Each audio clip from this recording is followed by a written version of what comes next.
Bonsoir auditrices, bonsoir auditeurs. Je suis très honorée d'être à notre première conférence de presse en tant que conseillère territoriale. C'est très difficile de passer après la sénatrice, le président, les vice-présidents et tous les conseillers. C'est très difficile ça. Le monde a été impacté par la situation géopolitique, la pandémie. The world has been shut down. Saint-Martin a été une des premières îles à s'ouvrir au tourisme et nous tenons à remercier nos fidèles clients de l'Amérique du Nord et surtout nos confrères guadeloupéens et martiniquais de nous avoir soutenus pendant toute cette année. If you want to beat us, if you want to beat Saint-Martin, you have to be stronger than Irma. Promouvoir la destination. Le touriste est la première économie de Saint-Martin, destination touristique très prisée. 85% de la population active travaille dans le tourisme. Plus de 2 millions de visiteurs viennent sur l'île chaque année, dont 1 million fréquentent l'espace naturel. Nous sommes très attachés à l'éducation touristique dans nos écoles, restauration, guide touristique, hôtellerie. À l'Office du tourisme, nous sommes à la recherche de nouveaux marchés. C'est pour ça qu'une délégation s'est rendue en Europe. Vous vous demandez pourquoi l'Europe? Parce qu'il y a un pouvoir d'achat, il y a la guerre en Ukraine. De France et de Pays-Bas, il y a il y a Air France et KLM, un vol direct.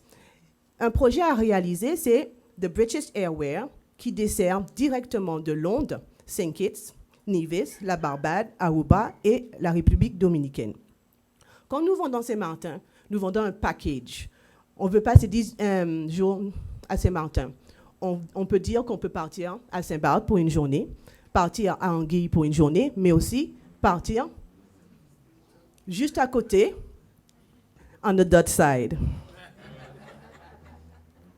C'est très facile de convaincre les touristes de venir sur notre paradis. 37 plages, une gastronomie connue mondialement, des événements incroyables comme le XXM Festival, The Love 3 Days, le Wallichi Festival et encore plus. Et il y a quelque chose qui est à Saint-Martin qui n'y a pas partout dans le monde, is the friendly touch. Saint-Martin have this special thing that everyone wants to stay right here. Les Européens, ils aiment bien ce qu'on appelle le touriste vert, touriste culturel. Il représente 20% des parts du marché touristique. Le tourisme vert est plus centré sur la découverte de la nature, les randonnées, découverte du patrimoine, l'écologie et la biodiversité. C'est pour cela que nous, à la collectivité, nous cherchons à développer ce tourisme vert afin d'emmener plus de touristes sur notre territoire avec le Conservatoire du littoral. Il est très prochainement la signature avec l'Office français de la biodiversité. Avec Alex. Le Conservatoire du littoral et la collectivité ont un partenariat ensemble afin de développer, aménager et gérer et préserver notre écologie et la biodiversité autour du littoral, des étangs et les mangroves. L'installation d'équipements de découverte comme des panneaux explicatifs, proposer des activités de loisirs, de nature, sur terre et sur mer, des vélos, marches, promenades, des activités pour les enfants, kayak, surf.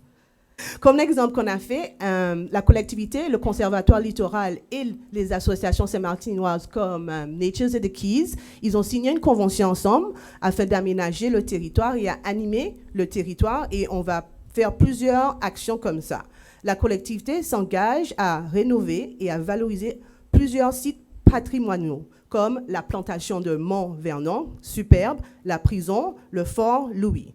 Tous ces projets en cours, ce n'est pas seulement pour les touristes, c'est pour la population, pour l'épanouissement de la population, mais aussi pour nos jeunes, pour les sorties éducatives. Je tiens à remercier les agents de la collectivité, les agents qui travaillent dans les statistiques de la collectivité, et je donne la parole au président de Saint-Négron, M. Sanchez Raphaël.